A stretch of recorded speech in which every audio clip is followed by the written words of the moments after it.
I'm actually here because I want to marry Godia. Godia, you have converted to Islam. You are now a Muslim. I'm sorry. You will pay me every kobo I have spent on her. If you are ready and okay by that, then we can talk marriage.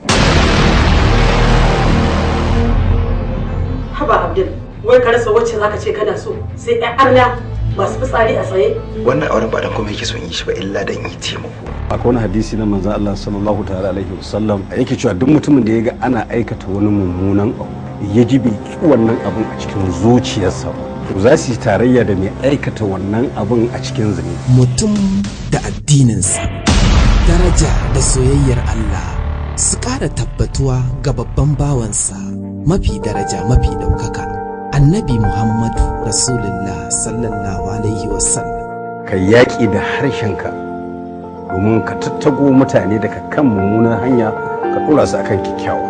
Ka yaƙi da ƙarfinka don ka saka mutane akan kyakkyawa. In hakan bata samu ba mafi launin imani shine ka ƙi abin a cikin zuciyarka. Mutum da addininsa. Kasaitaccen kamfanin shirye-shiryen fina-finan Hausa, kamfanin da ya samu shaidar makallata Salisu Charlie Enterprises da take mai wannan lafazi. Mutum da addininsa. Wani irin wulakanta kai ne wannan? A ce ki fifita bariki gidan iskanci akan gidan mahaifanki. Allah da tsumana, duk matan kasa wasu ma ba sai ka zo nan zama. Kanwa su ce. Kanwa ka ta ina? Ka san kanwa kace ka bata? Ke kin san su? Ni ba san su. Masu sata mutane. Kamata wai sai an faɗa min yadda zan saka kaya. Duba kawaye na fa yadda suke fantama amma shi kwata-kwata abba bai waye ba. Duk tarbiya in ba ku ya din musulunci ba ban zaci ita. Tsarinsa kan ma'aunai na sikiri, kirkira ta fidda sako. Rayuwar soyayyar musulmi da kirista, fitilar haskawa masu ƙin gaskiya tuntuɓan ƙashin gabansu, nuna tasirin taimako akan wanda yake cikin tsanani ko ɓacin rayuwa. Rayuwar da masu zaman kansu take cakuɗuwar faruwa. Mutum da addininsa.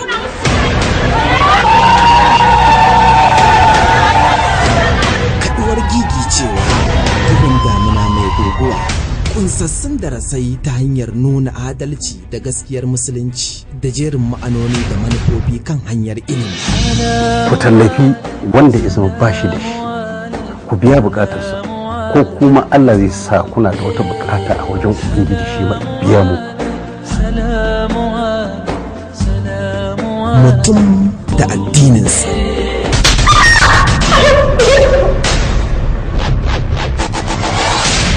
Nan fa ba rikici. Kowa ya abin da yake so. Shikenan asiri.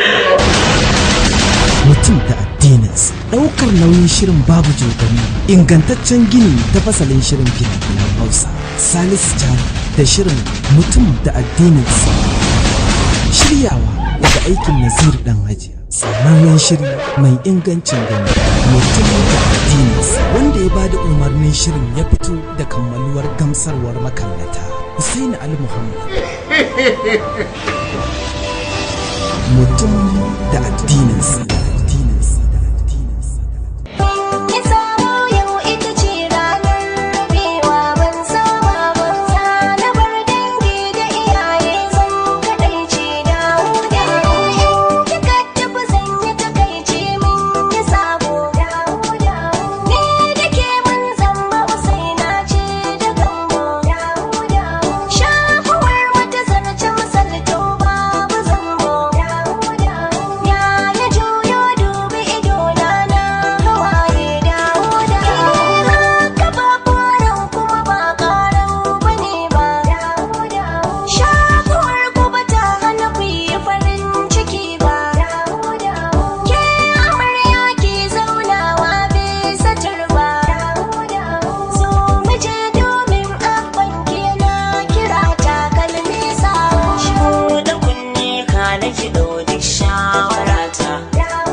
jiya nan aka daura aurenka da Zinatu.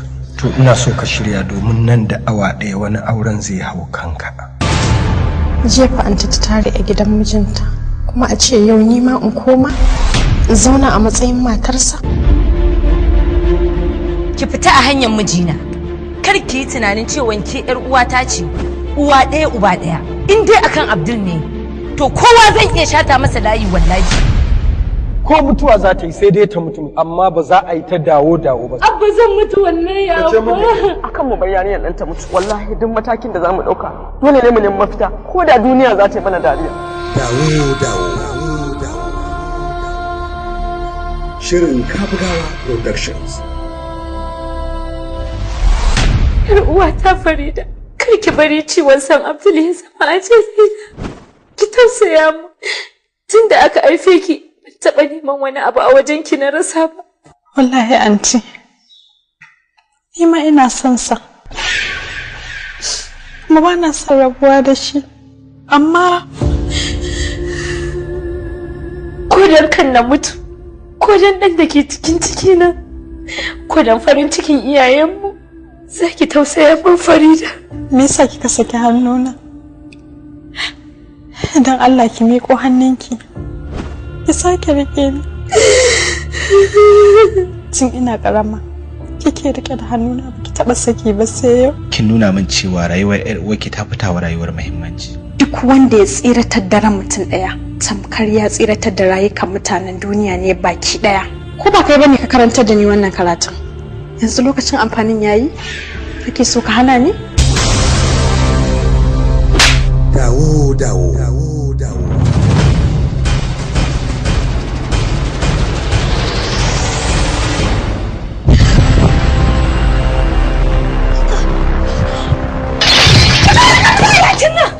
Wallahi zan kashe ka. Za ta kashe ni? Zan kashe ka.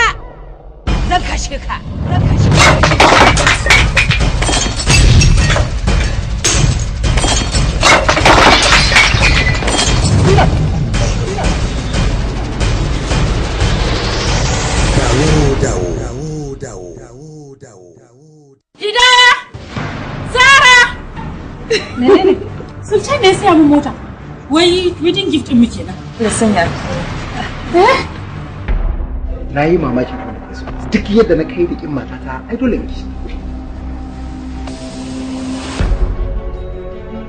In an yanka a bani ganda a zare min a samun komo. Hajiya tana son manta.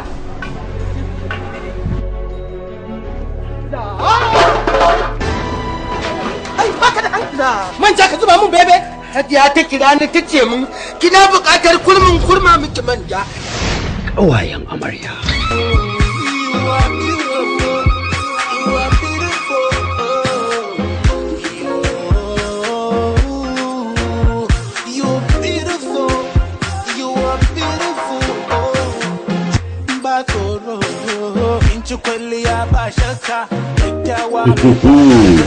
Kaji ƙawayen amarya.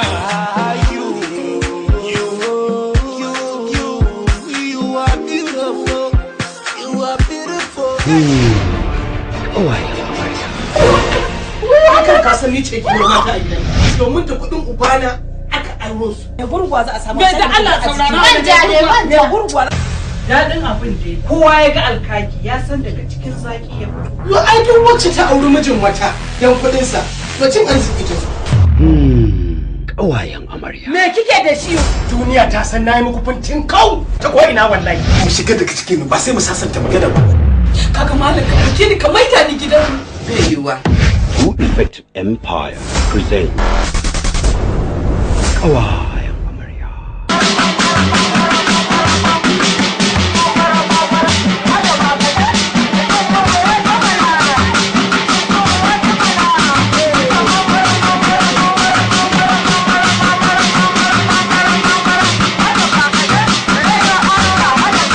Macen da ta gama yawon duniyanta sai da ta gama tambaɗewanta a titi tukunna sannan ta zo za ta aure ka.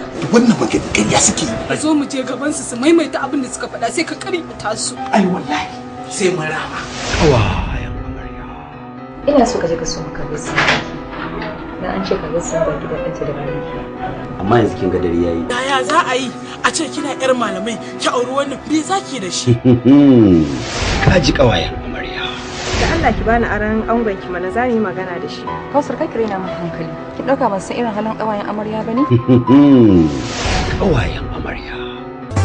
Soyayya ta ke zana bawa an yi taro ga kawayen amarya. Zugar kauna kowa ya bi shi an goyana ta gama da amarya. Yau kima ta zai kara sama na hangi so a idanun amarya.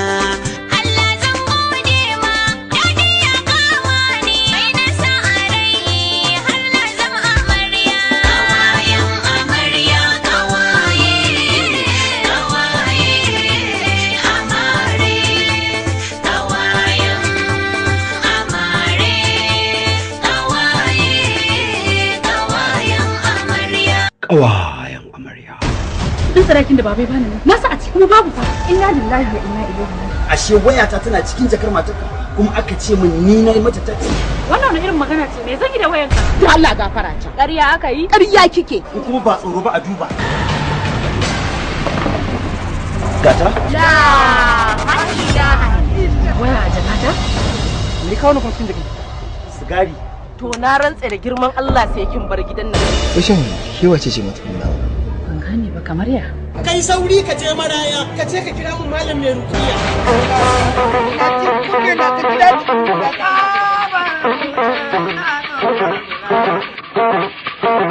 Na gode.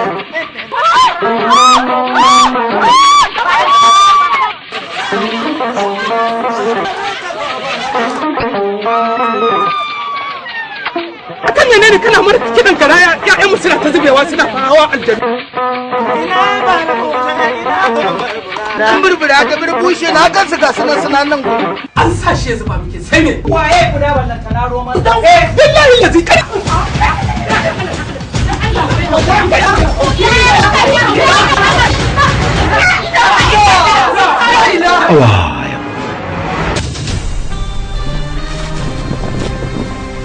Kawayen amarya.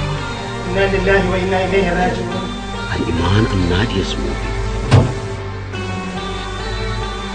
Produced by Nazir Dangi and directed by Yakubu Muhammad. Kawayen amarya.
ashe sakara ce ke shashasha banza shashasha rofi ba ki da hankali ni za ki ci mutunci na ki mai da ni karamin mutum a wannan gari to wallahi baki isa ba. Wannan wani irin faɗa ne Alhaji? Ya za ka rika rikicewa haka kamar an yi maka mutuwa? To ai gwara ai mutuwar wannan abin da yarinyar nan ta mun wallahi gwara mutuwar da abin da ta shuka mun. Mutuwa? Kwarai mutuwa. To ita ko me ta yi haka? To bari in gaya miki daga ki har mahaifin naki ba ku sai ku canza ma alƙibla ba. Ni fa har yanzu baka gaya mun me yarinyar nan ta yi ba. Ni ma so nake ta faɗa miki ki ji irin laifin da ta yi ta faɗa ki ji da kunnen ki ni ma kin san wannan yarinyar yau satin ta biyu ba ta je ofis ba to ina kike zuwa? Ke ko ina kike zuwa ba kya zuwa ofis? Oh to ni ma abin da nake so in ji daga bakin ta kenan. Ku ya hakuri. Ba zan sake zuwa ofis din nan ba. Ina ba ku hakuri akan ɓoye muku da nayi. Na yi haka ne saboda gudun ɓacin ranka. Ya nuna yana suna. Kuma ya ce yana so in ba shi haɗin kai akan soyayya. Inna lillahi wa inna ilaihi raji'un. Kuma ya nuna min cewa matuƙar ban yarda da shi ba. Matuƙar yana raye. Wallahi sai ya cika burinsa a kaina. La ilaha illallah Muhammadu Rasulullahi sallallahu alaihi wa sallama. To yanzu ke da kin san da wannan abin shine kika boye baki ga min ba? Kina da uban da yake ni me yasa baki ga min ba?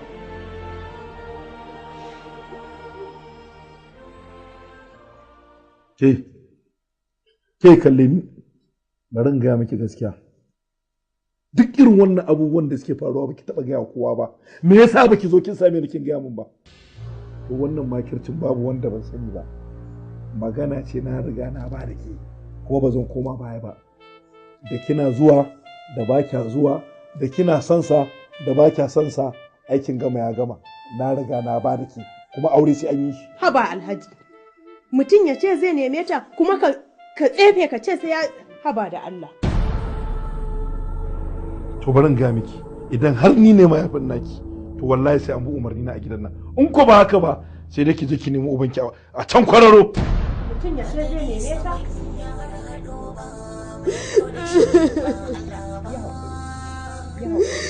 Za a yi mu haka ba na son shi wallahi ba na son shi. Dan Allah hajja ina fatan ba maganar yarinyar nan kika zo ba in dai magana ta ce ba na so in ji amma din da mutu ba na zo ne ɗauka hankali ba na zo ne kawai domin in ji menene dalilin da yasa kake so ka canja wa yarinyar nan ra'ayi in da sakarci nan wannan yarinyar me ya so me ya so wa yake magana soyayya yanzu irin wannan sai ka aurar da yarka sai kuma ta da ana ci maka danka nan ku ga inda za ta je dukkan wani rufin asiri da take nema akwai a gidan injiniya amma na nuna mata kuma dama an ce wai inda ba bai gano yaro ko da yawa tsani ba zai ba amma ake nima ina haɗi ta gani ba ka tunanin wannan hukuncin da kake so ka yanke cutarwa ne a gare ta idan har haka kike tunani to wallahi ki ne babban kuskure domin ni injiniya riga ya bani toshi kuma na karɓa wani irin toshi Alhaji Alhaji Jafar ranka daɗe. Zuciyata tana matukar so ta mallaki yarinyar nan a matsayin matar da zan aura. Ai ranka ya daɗe. Matsala irin wannan da wacce tafi wannan ma na gaya maka baka da wata matsala a tattare da ita. Abun da ya fi wannan ma ina tabbatar maka da cewa ni ta bangare na wallahi za ka samu. Haba ranka daɗe. Ai wannan ai babu abin da ya kamata ka nuna damuwarka a kai. Yawa kana jina ina accounts nan da na dinga tura maka su idan ka duba za ka gana Alhaji Jafar ina so yanzu nan ka je ka tura mar miliyan 2 miliyan 2 warai ma kuwa kuma sun shiga account din naka a tuntuna ma na ji alert account ina fam to ai Alhaji barkaji ba zan hana ka ba saboda duk hukuncin da ka yanke a kanta ai yarka ce ai yayi daidai to yanzu kike magana shi nake so kuma abin da na faɗa shi ne daidai ashe baki da mutunci ni in gindi ya ka'ida ki tsallake yaushe wayan ke kauri na ga alama daga dukkan alamu dai idan ki yayi tsauri kenan. Ya haƙuri. Ana bijire wa umarnin ka bane. Ina da wanda nake so. To wa kike so? Ko wane ne shi ya ka injiniya ne? Kin ga wanda take faɗi ba?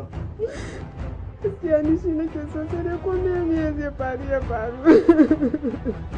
Ikilima, ki nazari, ki duba.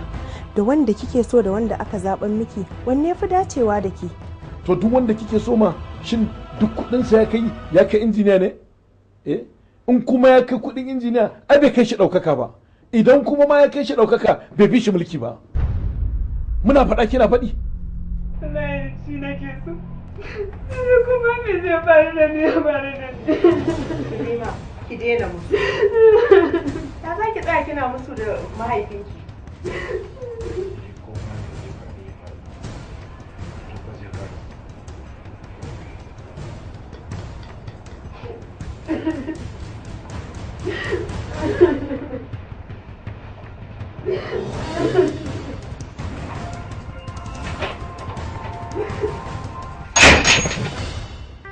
Kin sa zuciya ke laushi, ruwan sama ke sa danshi, su ba shi da ɗarban laushi, zutane ni kamar ruwan sarki.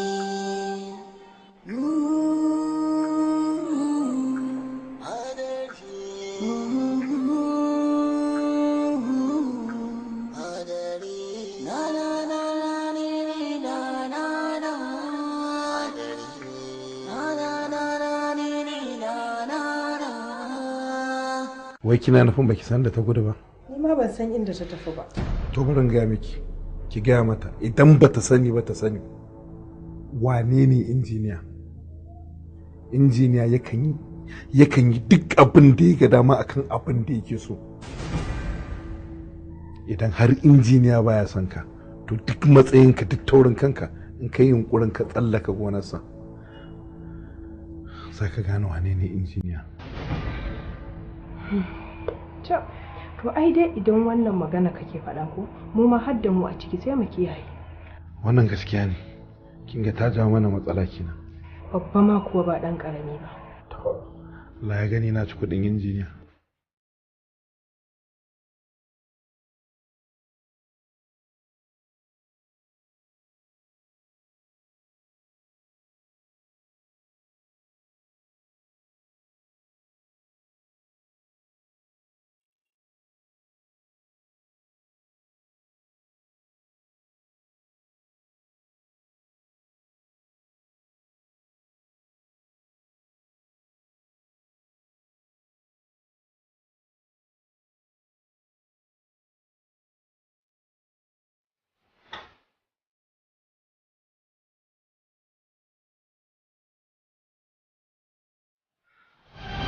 Matsala? Wace irin matsala? Irin duk matsalar da ake kira matsala. Irin duk matsalar da ya kamata ki sani, sannan kuma irin duk matsalar da ya kamata ki ji tsoro. To shi ai bai kamata ya shiga rayuwar masoya ba. To wai shin wane ne wannan yaron da kike son shi yake son ki? Waye shi, dan gidan waye shi? Wani ne? Ya san ki? To ki ceci soyayyarki da soyayyarsa. Ta yaya? Ta hanyar rabuwa da shi. Kin sa zuciya ke laushi.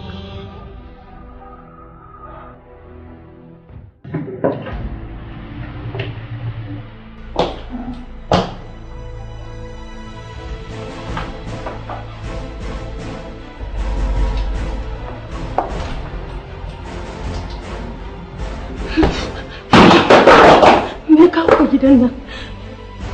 Tsoron nan da ya bayyana a fuskarki ya tabbatar min da cewa kin san waye ne.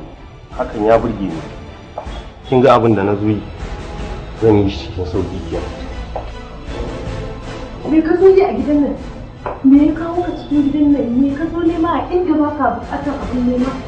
Ba wannan ya kamata ki fara tambaya ta. kamata ki tambaye ni ya aka yi na shigo gidanku ba sallama. Na yi hakan ne saboda ba na nema ma mutanen gidan nan rahama. Kai kuma wani? Zan so san kuma me ka zo yi a gidana. Daman da kai nake so na yi magana. Kai hankali. Kada ganganci da rashin hankali ya dauke ka kai tunanin cewa za ka iya faɗan abin da ka ga dama a cikin gidan nan. Domin ba masarautarka bace ko da kai sarki ne. Gidana ne nan. Na zo ne na ja wa ɗanka kunne ya fita da harkata. Da fatan ba kai tunanin cewa za ka ɗau wani mataki a kansa ba. Ban yi tunanin ɗaukar hukunci a kansa ba, saboda wannan shine gargaɗi na farko da na zo na fara muku. Kuma idan na yi na farko ba na yin na biyu. Idan bai fita da harkata ba, wallahi zan aika shi lahira. Amma diya da aka yi da gidan mahaukata kake. Me yayi maka? Me ne ka faɗa za mu ja mishi kunne wallahi.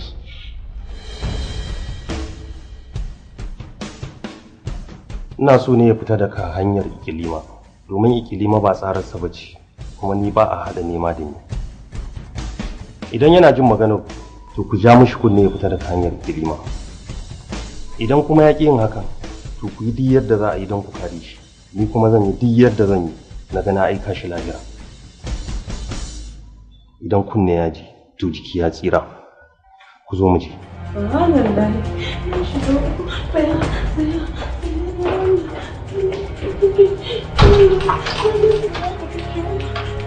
Ya zai zo cikin gidana yana irin wannan magana, waye shi?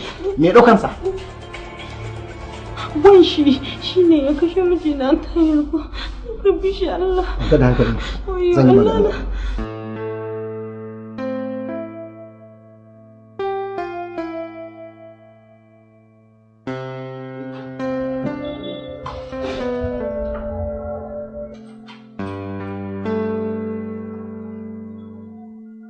Kamal.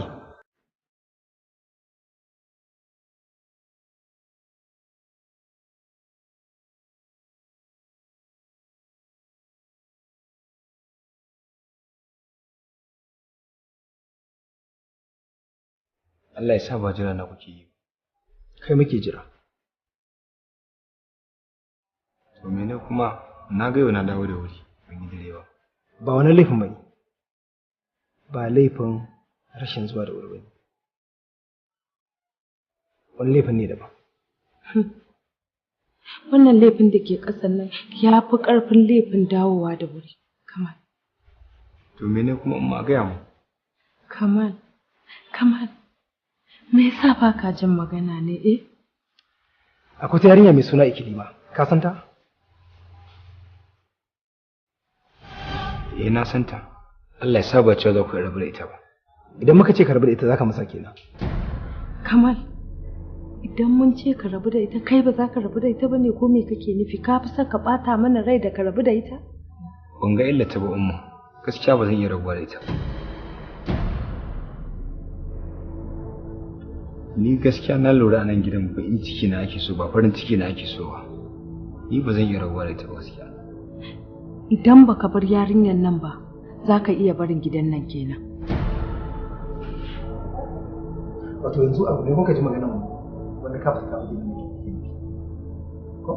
Da suna kama zuciya amma sai ya tafi ba. Kinga. Ki bar shi idan ya huce da kanshi zai dawo.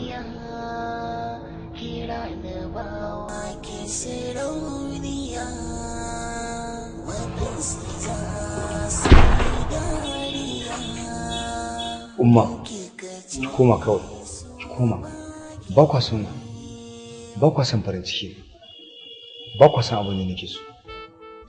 Kamal, ba na son kai abin da fa nan gaba za ka yi nadamar rayuwarka. Nadama? Rayuwar da ake nuna min tamkar ba a so na? Ya kamata na san ni ɗanku ne. Me yasa za a raban da ita? Ka daina faɗan haka. Mahaifinka na son ka yana ƙaunanka, baya son abin da zai taɓa ka. Dan yau an zo gida an mana barazana a kanka, an zo gida an mana barazana a kan rayuwarmu, kuma baya son abin da zai taɓa ka. Mahaifina da kullum yake matsa min Shine kuma yanzu ya damu da lafiyata? Ka daina faɗan haka, mutumin nan yana ƙoƙari, yana iyakacin gurgurdansa, ya ɗauke ka tamkar ɗan cikin shi.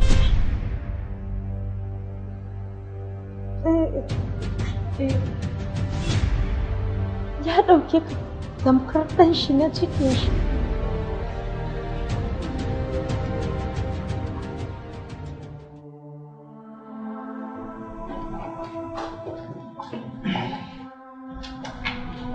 Har ka fito kenan? Na fito. Zan ce ya wani duty ne da ya taso wani cikin gaggawa shi yake son je da wuri. Amin. Amma Bintu na son gargaɗe ki akan wani abu. Ki rage sa damuwa a cikin ranki. Kin ji ko?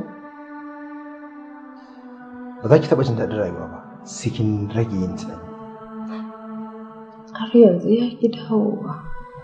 Kar ki damu, ko ina yake ma na san yana da lafiya kuma Allah ya da zai dawo. Ga wannan. Ki bashi idan ya dawo. Makullin mota ne. Makullin mota ne fa. Kwarai. Na ga yana buƙatar mota ne. Abin da ya sake nan da siyo mai. Ki gaya mai kuma ina ga wannan shi. Allah kiyaye hannu. Hadari sama in ya harhaɗo ba mai kau da shi in ba Allah ba.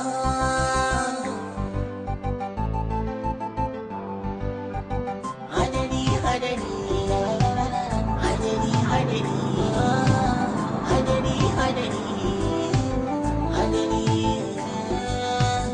guguwa kasa ta fito ba mai sai da ita. Baka ga Kamal bane bai shigo bane? Wallahi ranki daɗe ni na fi sati ma ban ga Kamal ba.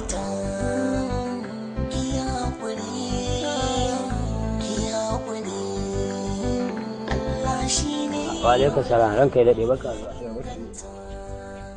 Ya na ganki a farfajiya? A'a ba komai. Shiga ciki.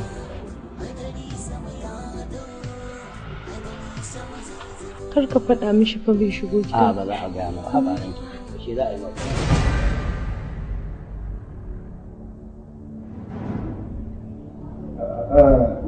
injiniya. Mun ga zuwa. Bismillah. A ce kuma daga can injiniya. Matsacin injiniya ne ba. Gida ne. Injiniya. Sannun ka da zuwa. Yawa sannun ku. Injiniya. Alhaji Jafar. Injiniya bakar zuwa. Kana lafiya? Baka da ba. Yawa sannu. Lafiya kalau. Kuna nan lafiya? To sannun ku. Injiniya wannan ba komai da babu komai Alhaji Jafar. To alhamdulillah. Bari mu koma daga ciki yau. Ya. Sai kin shigo ike da yawa. Injiniya na ce ba wani abu da kake bukata ko ruwa haka ko ne mun san ba na bukatar ku. To alhamdulillah. Ya. Injiniya na. ‘Yan mata, me yasa ki tunanin nesanta kanki da ni zai zama waraka a zamantakewar ango da amarya? Me yasa kake so ka takura wa rayuwata? Me yasa kake so ka nema ma kanka gurbi inda ka san baka da matsayi? Saboda ina da kuɗi. Ko da ko kai shugaban ƙasa ne, ko da ko kai sarki ne. ‘Yan mata na lura da cewa baki san darajar dukiya ba. Ni ko na san darajar kuɗi. Amma duk darajar su ba su kai darajar soyayya ba. Ƙarya ne. Babu wata soyayyar gaskiya halin yanzu. Soyayya ta riga ta ƙare. Kawai soyayyar da ake ta sha'awa da kuma son kuɗi. Don haka ki bada kanki bori ya hau. Ki zauna lafiya. Wani in tambaye ka, kana ko son kwanciyar hankali na? ‘Yan mata ni ko nake son kwanciyar hankalinki. Idan kin lura za ki ga akwai ‘yan mata da yawa. Amma ba wacce na nuna nake so ki. Saboda ina nema miki jin daɗi kuma ina jawo ki cikin zuciyata kuma ina jawo ki shiga gidana wato gidan kuɗi. To gaskiya kai kuskure da kai wa so mummuna fahimta saboda so baya tasiri akan kuɗi. Na san da haka amma ni kuma na yarda da kaddara. A duk lokacin da na lura an fi ƙarfina nakan kwantar da kaina in bi umarnin wannan mutumin da ya fi ƙarfin nawa. Ke tun da yanzu an riga an fi ƙarfinki to ya kamata ki kwantar da hankalinki, ki bi umarnin iyayenki, ma'ana ki so injiniya. Ina so ki san nan da sati 2 za a ɗaura mana aure. Sannan ina so ki sa a ranki, idan duk duniyan nan za su taru, babu wanda ya isa ya hana faruwa haka. Yarinya, yi biyayya, muna lafiya, ɗan dala. To.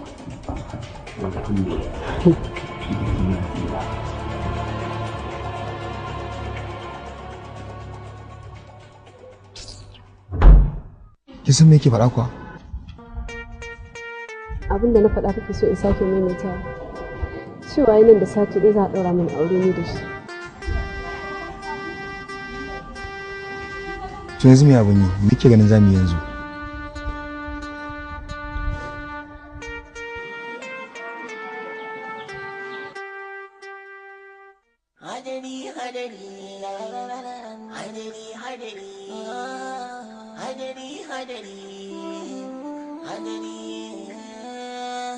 Guguwa kasa ta fito ba mai tsaye da ita.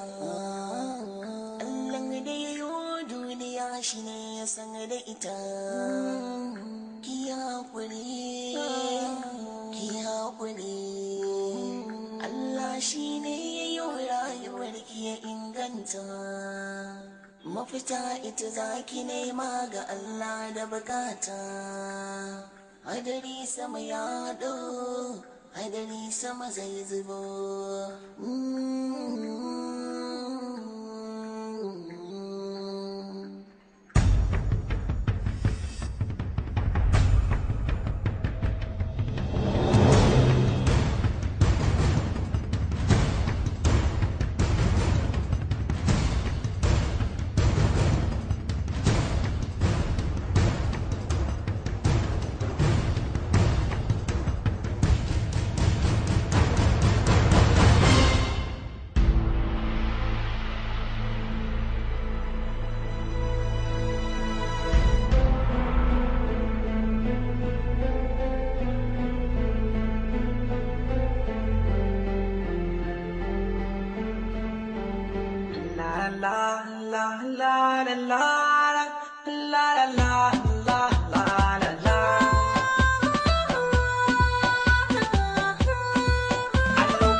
Alhaji Jafar, ka san ni, ka san abin da zan yi akan abin da nake so.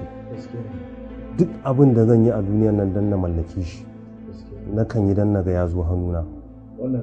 Wannan renin hankali kuke so kuma da renin tunani. Ta yaya za a yi ku ce yarinya ta tsire ba ku san inda ta je ba? To ranka daɗe, ka san dai ni dai amintacce ne a kamfaninka. Kuma ranka daɗe in wani ma ya ce zan ma haka ai ba za ka yadda ba. Wallahi ba haka ba ne. Ban uwa yarinyar nan ba ranka daɗe. Alhaji Jafar, wannan maganar da kake faɗa ko ɗaya ban yarda da kai ba. Akan kuɗi kowanne mutum zai iya cin amanar ɗan uwansa. Wallahi Allah ba mu san inda ta yi ba. Allah. Shikenan tunda ba ku san inda ta tafi ba. Amma na san kun san inda kuɗi na suke wanda na ba ku. Ka daɗe yanzu aka magana mu fito da kuɗi. An ka daɗe kamar yadda na gaya ma wallahi ba mu san inda take ba. Kuma kuɗi kaga dai yanzu aka ce magana kuɗi to wata fallasa ce da ranka daɗe. Na faɗa kuma zan ƙara maimaita maka. Abin da nake so da ku kawai zaman ku lafiya shine ku dawo min da dukiyata da na baku akan yarinyar nan. Idan kuma kun ki duk abin da ya biyo baya ku kuka siya da kuɗin. To me zai hana a samu saurayin nan nata ko shi ya gudu da ita je ya ɓoye ta? Ya? Eh. Allah masani.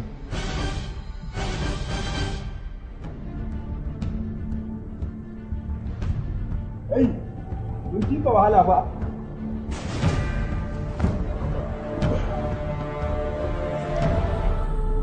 Yaro, na san ka gane ni ko? Ka gane na yi. Kar ka ɓata wa kanka lokaci sannan ka ɓata mana lokaci. Ina abokin ka yake? Wallahi ranke daɗe ni ban san inda yake ba. Wallahi ban san inda yake ba wallahi. Kai! Wallahi ban sani ba. Ba za ka yi magana ba ne? Kaga, ba zan yarda da rantsuwarka ba. Ka gaya min kawai inda abokin ka yake.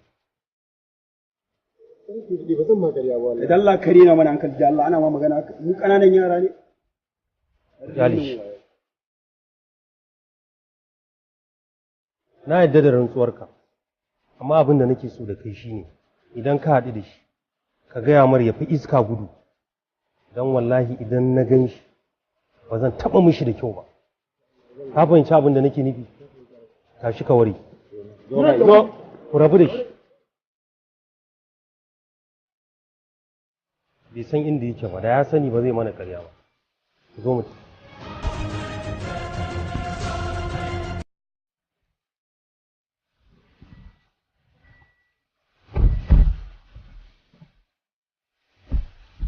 Me kake cewa? Wallahi yana buƙatar taimako matuƙa. Don ba su da imani za su iya yin koma me a tare da shi. La ilaha illallah Muhammadu Rasulullahi sallallahu alaihi wasallam. Ina sani na san hakan zai faru. Farin cikin da muka daɗe muna ta rairaya muna lallaɓawa na san sai an tarwatse mana farin ciki. Na sani. Yanzu Kamal ina ina. Ina cin hannunsa. Kada ya ce tun ranar da ya ba gidan nan bai dawo. Wallahi bai dawo ba. Gaskiya kin yi babban kuskure. Kwarai kuwa na yarda. Bari shirya. Sai don Allah ka taimaka.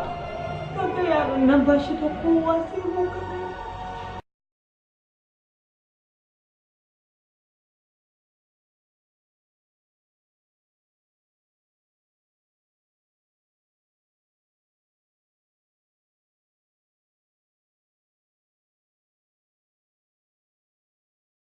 Idan na haifi ɗa namiji me za a sa mishi in kuma mace ce me za a sa mata?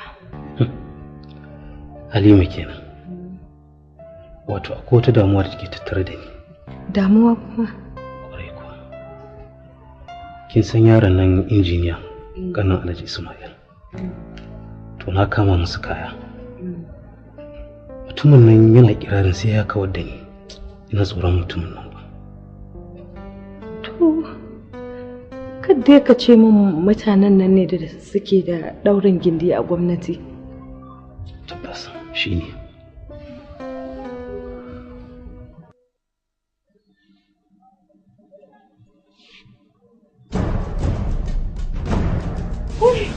Wai Allah!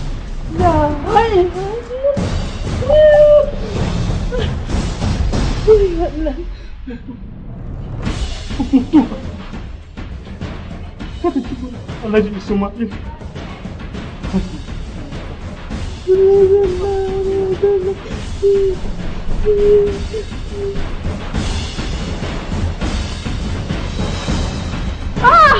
Wai ya shiga.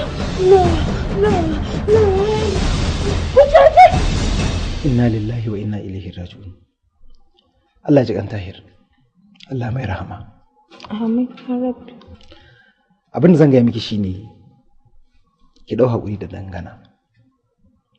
Ni kuma na miki alƙawarin cewa da kin haihu zan aure ki. Amma abin da kika haifa ba na so namiji ne ko mace ya san cewa ba ni bane mahaifin shi.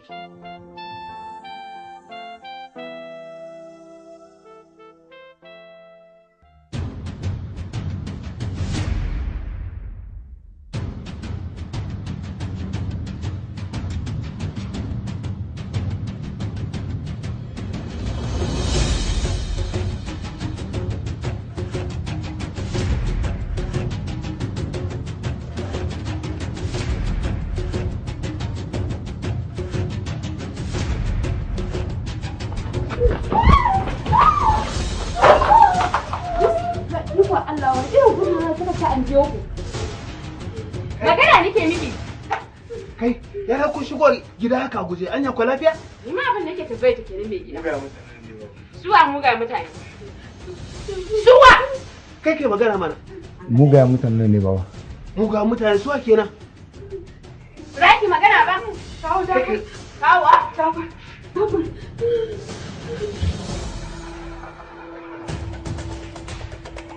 Kai ka bude wa ga.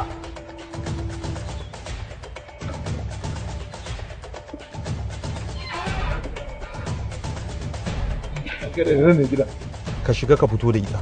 Fito da ita? Eh. Hakan ya kamata ku. Ya gama. Ai shiga mana.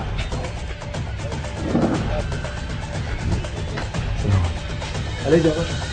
Idan ka shigo gida haka a firgice, ya kamar wanda aka koro ka. Na lillahi wa inna ilaihi raji'un. Lafiya dai? Na lillahi wa inna ilaihi raji'un. Menene? Lafiya, wai ina ya taka tukuna take? Ni yanzu yaya, abin da kake tambaya ta shi na zo tambaya a gurinka. Don Allah, don annabi yaya ka taimaka min, ka bani ikilima mai da ita. Domin injiniya shi zai aure ta kuma na riga na ba da ita. Sannan injiniyan nan wallahi ba imani ne da shi. Don Allah yaya ina ikilima.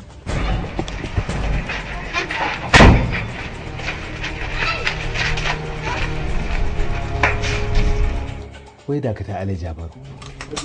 Kai tsoho. Ka gaggauta gaya mana inda ikilima take idan kuma ka ki zan fasa ma kwakwalwa. Ban gane abin da kuke ne ba. Ko ban san so kuke nema ba. Kar ka yadda ka ce za ka rena mana hankali. Dan mu da ka gan mu nan ba a rena mana hankali. Ka fito mana da ikilima. Dan Allah yaya ka taimake ni, ka taimaki wannan matar ta. Dan girman Allah ka rufe asirin mu. A ɗauki yarinyar nan a ba su koma. Saboda kaga injiniya mutum ne, attajiri ne tsatse. Kuma ba ne hakan don cutar da ita bane. Wai Alhaji Jafar kana nufin wai baka san inda ikilima take ba? Kai tsoho. Kamar yadda ka ji ya ce maka bani da imani akan abin da nake so. To haka nake ka gaggauta fito da ita idan kaki kuma wallahi zan aika ka bar zau. Na ku tunanin ba za a fito da ita.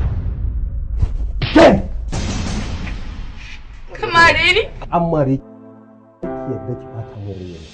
Alhaji Jafar kai ka sani a cikin wannan halin. Ka gaggauta fito da ikilima ko in aika tsohon nan barzau. Illallah. Rasulullahi sallallahu alaihi wasallam. To ai ranka da dai tunda dai nan shine gidan mahaifinta. Ina ga na iya tafiya. Kai kowa munafiki. Duk kai ne munafikin ai.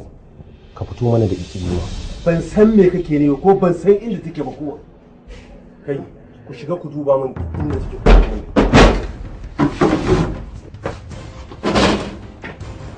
Oho na fahimci kana da taurin kai. Yau zan nuna maka ka haɗu da ɗan bana. Ai ba kowa ma a ciki. Kai tsoho za mu wuni da kai yau a gidan nan naka har sai ka fito mana da ikilima. amma ina tabbatar muku kafin magariba idan ba ku fito da ita ba kai da matarka za ku ko ku kula da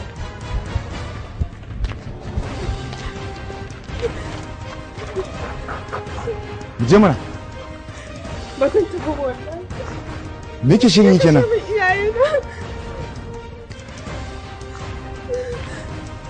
oho na lura kana da taurin kai kar ka manta mu ma 'yan bana ne mun fi ka taurin kai fuska ta biyu ne ka san ɗayar amma na ga alama kana so ka san ta biyu bokal isa shaga kun ragargaza tsohon nan har sai ya da motsi idan bai gaya muku inda su yake da masu kyau ai na gaya ma gaskiya Jaja, jumpa, kaciran, baka da kaciran, wala shi ne, ka sanan. Allah, wata ranka kai dai. Allah ka kuma su komai don Allah. Dan Allah karo kashe. Dan Allah karo kashe shi. Jumpa.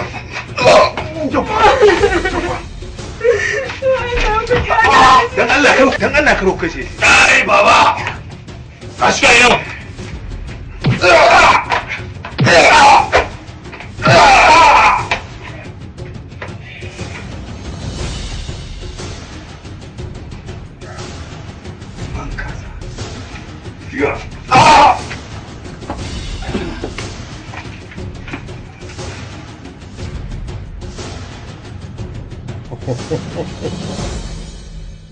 yaro ne ina fata ka irga kwanakin da kai a duniya domin ka bar wasiya ma mutanen baya da za su rubuta a tarihin masoya.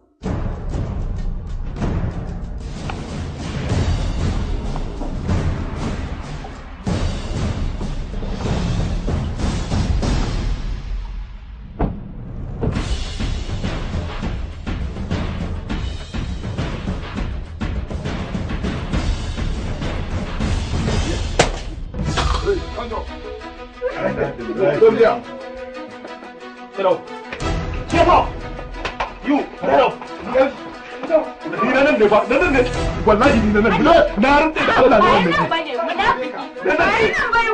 ni da so ce kama da kwana da ya kama da wannan inda ka cika jari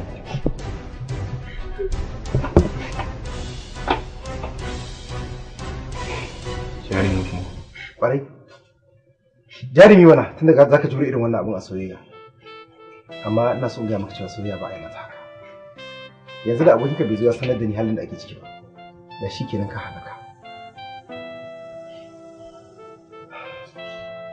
ji za a je a musu hukunci gode Allah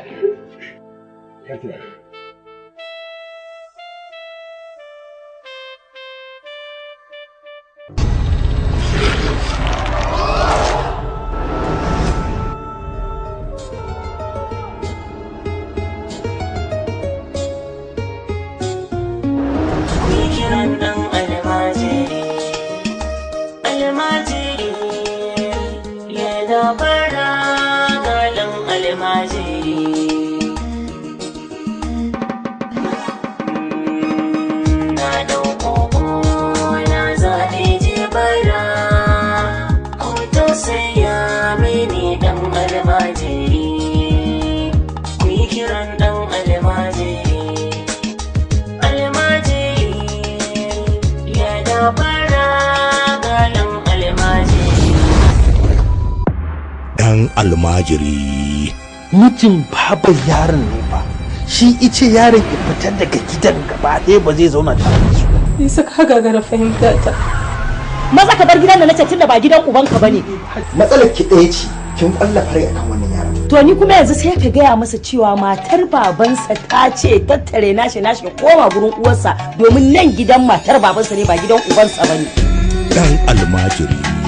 Sabon shirin kamfanin Ablu Entertainment. Ba don rashin gani kan sa a ja doki ba, sai fa don al'ada. Ba don ana so ake barin gazarin fako ba, sai don wuyar gida. Bukar. Hajiya. Ni na shirya zan fita. Ka tashi sai ka gyaggyara mana gida. Kar da hali irin naku. Ina ake wulakantar da rayuwar yaro. A jefar da shi kan titi ya je yi rayuwar da ya ga dama. Ya gudu bai ci ba. Ya kwana bai ci ba. Ya tashi bai ci ba. Ta yaya idan ya girma ya samu kuɗi ko mulki zai ji tausayin al'umma bayan lokacin da yake neman al'umma su taimaka masa ba su yi masa hakan ba. Ban sani ba. Ban sani ba. Dan almajiri. Gaskiya a magana yaushe yake zama makaryaci da wahala samun nagari. Dan almajiri. Kun samu kuma kun bamu mun tsira ba mu ƙara yin jiri. In kun gada kun kyare mu to za mu je mu dinga gani. Dan almajiri. Ka san me nake so in zama in na girma? A'a. Ina so in zama mai kuɗi. Ko don in gina ma inna ta gida mai kyau. Ni na fi so in zama soja in harbi mugaye irin ogama dubu. Na yi kusan naira 300 amma ya ce naira 80 na yi. Kanmu yake ba. Ni 20 za ta yi ko kudin abinci ba zai ishe ni. Dan almajiri. Shirin Nura M. Shiryawa Abdul Ahmad mai kwashewa. Tsara labari Fauziya D. Suleiman.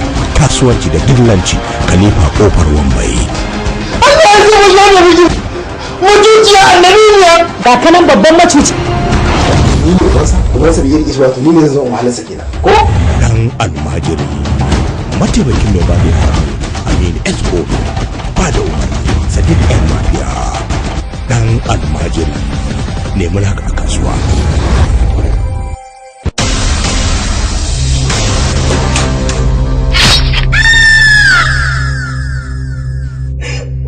gaje ba wani wallahi da na gaje da matar ka ce Suraya ta shigo har cikin gida ta shigo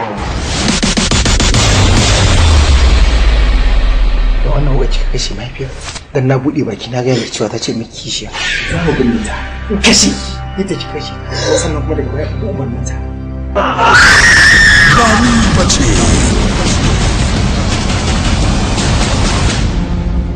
inna lillahi wa inna ilaihi raji'un wallahi ba ni bace ya abu na gani da ido na ba ni bace. In life, you never can tell what people can do in anger, tension, or pressure. Na zo in gaya miki ne Hajiya ta rasu. Dama ba ta da lafiya ne? Lafiyar ta kalau kashe ta aka yi. Kisa? Waye kashe ta? Matar yayana Surayya. Muna kisa da wannan gayan ba. Khalifa Investment Nigeria Limited returns with another unusual family story. Bani Bache. Kai kuma idan baka fita daga harkar yarinyar nan ba wallahi zan kashe ka. Kai jibo har ka dauka tuban ka ne. Zan illata ka. In raba ka da duniya. Zan raba ka da wacce ka fi so a duniya. Kana da mahaifiya kuma na san har inda take. Husband and wife living tranquilly, harmoniously, and affirmatively. Suddenly, the husband's mother mounts pressures on him to bring in a second wife. Bani Bache. Ko da gaske mahaifiyarki ta ce ki fito da miji nan da sati daya? Me ta ce miki idan baki fito da mijin nan da sati dayan ba? Ta ce za ta fitar min da duk wanda ta ga dama. Shi da dalilin da yasa kika kashe ta saboda ba ki san ki fito da mijin? Na kashe ta. Wallahi ba ni bace. Bani Bache. She's the only suspect. She has no way out. She's in big trouble. Nabil, ka tambayi mahaifiyarka kuɗi a cikin satin da ya gabata, haka ne? An yi haka. Me za ka yi da wannan kuɗaɗen? Eh to ba lalle bane faɗa a cikin jama'a. Shi da dalilin da yasa ka yi fushi kenan ko? An kai tsawon wani lokaci auren ki ke da Abdul Malik. Objection, my lord. Few minutes later, her son pays a visit to his mother, only to find her lifeless body laying down with her daughter-in-law roaming about in confusion. Bani Bache. Ga alƙawarin mu da kai na cika. Ina fata da yanzu zaka daina bibiyar a cikin. Ya kamata mu hanzarta mu gurin nan saboda ka san ba mu da isasshen lokaci kada ya biyo bayan mu. Ko da ya dawo ni zan iya tunkararsa. In ba tsoron sa nake. Bani bace.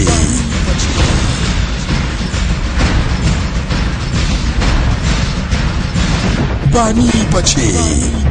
Screenplay Shafi'u Dauda Giwa. Assistant Director Yakubu A.I.K. Bani bace. Executive Producer Abubakar Halifa. From the Ghana Small and Mighty Producer Abdulaziz Dan Small. And directed by Ali Gumsak Sak. Bani bace. Get a copy and find out more. Hidaya! Sarah! Menene? Sultan ne ya saya min mota. Wai wedding gift din mu kenan. Listen na. Na yi mamaki kuma da kai duk yadda na kai bikin matata ai dole ki. An yanka a bani ganda a zare min a samun komo. Hajiya tana son wata.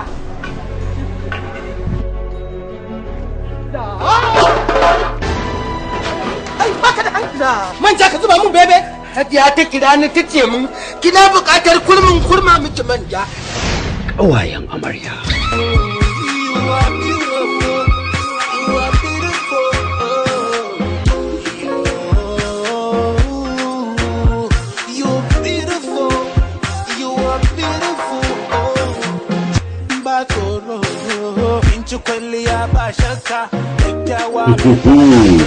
Kaji ƙawayen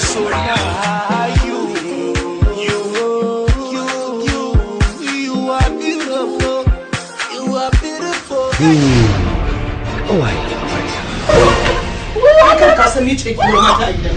Domin ta kudin ubana aka auro su. Da gurgwa za a samu. Me da Allah saurara. Manja ne manja. Me gurgwa. Daɗin abin dai kowa ya ga alkaki ya san daga cikin zaki ya fito. Yo ai duk wacce ta auri mijin wata dan kudin sa. To cin arziki ta so. Ƙawayen amarya. Me kike da shi? Duniya ta san nayi muku fintin kau ta ko ina wallahi. Ku shiga daga cikin ba sai mu sasanta magana ba. Kaga malam ka dauke ni ka maida ni gidan. Bai yiwa.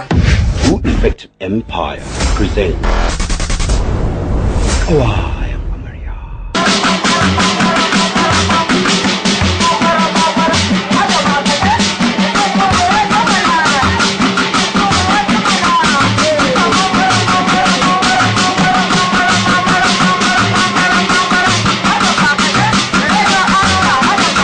Macen da ta gama yawon duniyanta sai da ta gama tambaɗewanta a titi tukunna sannan ta zo za ta aure ka. Wannan magana ƙarya suke. A zo mu je gaban su maimaita abin da suka faɗa sai ka ta su. Ai wallahi sai mun rama.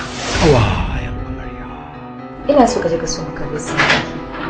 Na an ce ka bisin baki da kanta da rani. Amma yanzu kin ga dare yayi. Yaya za a yi a ce kina yar malamai ki auri wannan bi zaki da shi. Kaji ƙawayen amarya. Da Allah ki bani aran angon ki mana za mu yi magana da shi. Kausar kai kire na mun hankali. Ki dauka ban san irin halin ƙawayen amarya bane? Ƙawayen amarya. Soyayya ta ke zana bawa an yi taro ga ƙawayen amarya. Zugar ƙauna kowa ya bi shi an goyana ta gama da amarya. Yau kima ta zai ƙara sama. Na hangi so a idanun amarya. Allah zan gode ma, daɗi ya kama ni. Mai nasa a rai har na zama amarya. Ƙawayen amarya, ƙawaye, ƙawaye, amare. Ƙawayen amare, ƙawaye, ƙawayen amarya. Ƙawayen amarya. Duk sarakin da babai bani nan nasa a cikin babu fa. Inna lillahi wa inna ilaihi raji'un. Ashe wayata tana cikin jakar matarka kuma aka ce min ni nayi mata taxi. Wannan wani irin magana ce me zan yi da wayanka? To Allah gafara ta. Ƙarya aka yi? Ƙarya kike. In kuma ba tsoro ba a duba. Gata? La hakiya. Waya a jakata? Me kawo ni kuma cikin jaki? Sigari. To na rantse da girman Allah sai kin bar gidan nan. Shin ke wace ce mata nuna? Ban gane ba kamar ya. Kai sauri ka je maraya ka ce ka kira mu malam mai rukiya. Na ki kuke na ka gida da kaba.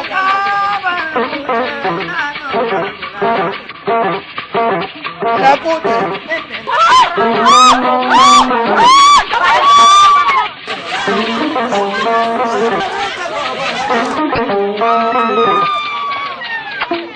menene kana mara kidan garaya ƴaƴan mu suna ta zubewa suna hawa aljanu. Ina burbura da burbushe na ga su ga suna nan gudu. An sashe zuba muke sai me? Waye guda wannan tana roma. Billahi lazi kai.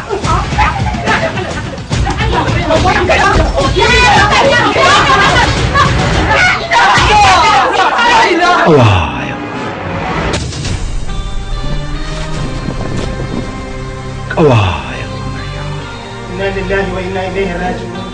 الإيمان النادي's movie produced by Nazir Dangi and directed by Yakubu Muhammad. قوايا